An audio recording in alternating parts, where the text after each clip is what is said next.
ఖమ్మం జిల్లాలోని కూసుమంచి మండలం జీళ్లచెరువు గ్రామంలో స్వయంభూగా వెలిసిన శ్రీ వెంకటేశ్వర స్వామి ఆలయం గురించి తెలుసుకుందాం. జీళ్ల చెరువులోని శ్రీ వెంకటేశ్వర స్వామి ఆలయంలో ఉన్నాము.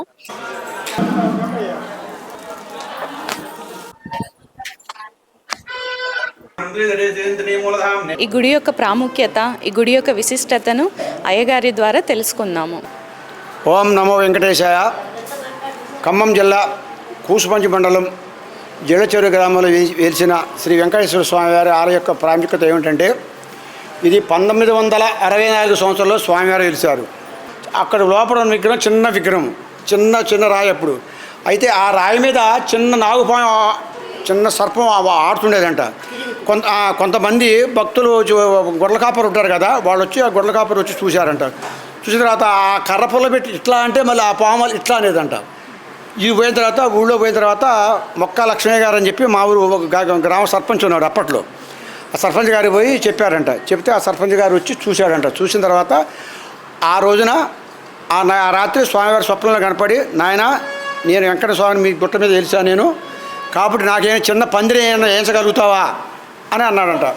ఆ విషయం ఎమ్మడే తెల్లారి తర్వాత అతని భార్య చెప్పంగానే, అయ్యా స్వామి తప్పేం లేదు, మనం ఎట్లయినా గౌరవమే కదా, మనకి మూడంత తాళ్ళు ఉన్నాయి, నేను సర్పంచ్ని కదా, ఆకులు ఏం కరువు ఏం పోలేదు, ఆకులు తీసుకొచ్చి పందిరేశారమ్మ.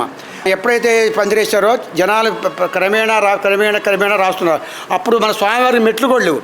ఆ తర్వాత ఈ వచ్చిన డబ్బులతోనే కొంతమంది భక్తుల సహాయార్థం తీసుకొని ఇక్కడ మెట్లు నిర్మించారు. ఆ తర్వాత ఇక్కడ నలజాల నాగయ్య గారు అని చెప్పి ఒక పెద్ద మూతపరి రైతున్నాడు. ఆయన స్వప్నంలో కనపడి, నీకు నేను సంతానం ఇస్తారు, నాకు చిన్న గుడి కట్టిస్తావా అన్నాడంట.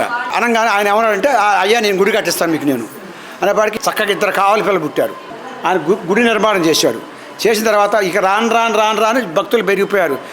జలగంగలా గారు అయిపోయి మన మాజీ ముఖ్యమంత్రి గారు ఆయన మొక్కిన తర్వాత ఆయన ముఖ్యమంత్రి అయ్యాడు. ముఖ్యమంత్రి అయిన తర్వాత 1974లో ఈ గాలి గోపురం నిర్మించారు. 2 మీటర్లు ఆక్యుపై చేసుకొని ఈ గుడి నిర్మాణం చేశారు. ఇక్కడ మా స్వామివారి యొక్క విశిష్టత ఏమిటంటే, సంతానం లేని వాళ్ళకి సంతానం ఇస్తాడు, వివాహం కాని వాళ్ళకి వివాహం చేస్తాడు. ఏదన్నా చికాకులు హైదరాబాద్ పోతుంటారు, ఇక్కడి నుంచి కారు వేసుకొని పోతుంటారు, అక్కడ పోతా సీరియస్ కేసులు ఉంటే పోతా అక్కడ ఆగి దండం పెట్టుకొని పోతారు. వాళ్ళు సంతోషంగా నవ్వుకొని వచ్చి ఇక్కడ కొబ్బరికాయలు కూడా తలనీళ్ళు తీసుకొని పోతారు. ప్రతి శనివారం కూడా అన్నదానం జరుగుతుంది. ఇక్కడ మన ఖమ్మం జిల్లాగే కాకుండా అటు కొత్తగూడెం, భద్రాచలం, ఇటు పోతే సూర్యాపేట, వరంగల్లు, నల్లగొండ, దిల్సునగర్ నుంచి కూడా మా దగ్గర భక్తులు వస్తుంటారు. మొక్కితే కోరితే మొక్కులు వరం ఇస్తాడమ్మా. అది మా యొక్క స్వామివారి ఇష్ట. జయ శ్రీమన్నారాయణ. జయ శ్రీమన్నారాయణ. భక్తుల మాటల్లో స్వామివారి విశిష్టతను తెలుసుకుందాము. చెప్పమ్మా, మీరు ఎన్ని రోజుల నుంచి ఈ గుడికి వస్తున్నారు? 9 ఏళ్ళ అమ్మాయి కాంచి వస్తున్నామండి ఇక్కడికి. మాకు ఇక్కడ మా నాన్నగారిది స్వర్గారం ఇక్కడే, ఈ ఖమ్మం. తర్వాత 9 ఏళ్ళ పిల్లల కంచి ఇక్కడి నుంచి వస్తూనే ఉన్నాం. ఎప్పుడు స్వామివారిని దర్శిస్తున్నారు? అది వచ్చినప్పుడల్లా దర్శనం చేసుకుని వస్తున్నాం. ఎన్ని రోజుల నుంచి గుడికి వస్తున్నారు? 5 సార్లు వచ్చినాం. వచ్చిన కాడి నుంచి మంచిగా ఉంది. స్వామివారి దర్శనం చేసుకొని వెళ్ళిపోతున్నాం. ఓకే, ఇక్కడ కొంతమంది భక్తులు ఉన్నారు, వాళ్ళని అడిగి తెలుసుకుందాము. చెప్పండి అమ్మా, మీరు ఎన్ని రోజుల నుంచి గుడికి వస్తున్నారు? అంటే నార్మల్గా అయితే 2 ఇయర్స్ నుంచి అండి. అంతకుముందు మమ్మీ చెప్పేది 40 ఇయర్స్ కింద.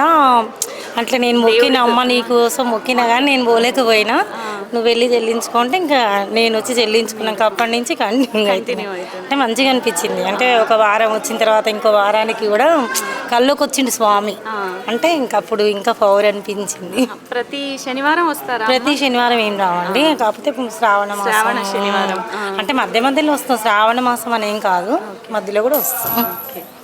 బాగుంది, దేవుడు కళ్ళకి వస్తుంటాడు ప్రతి శనివారం. రావాలనుకుంటే శక్తిగల దేవుడు, మహిమగల దేవుడు వచ్చినప్పుడల్లా కనిపిస్తుంటాడు, కళ్ళలో ఖచ్చితంగా కనిపిస్తాడు.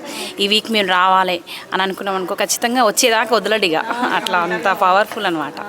మొక్కులు అంటే చెల్లితే 2 ఇయర్స్ అవుతుంది కదా. మ్యారేజ్ అయిందా మీకు? లేదు కాలే. పెళ్ళి కావాలని అనుకుంటున్నారా? జాబే, పెళ్ళొద్దు. పక్కన 2 కిలోమీటర్స్ ఏమో వస్తూనే ఉంటాం అప్పుడప్పుడు. లోకల్ ఇక్కడ దగ్గరే 2 కిలోమీటర్స్.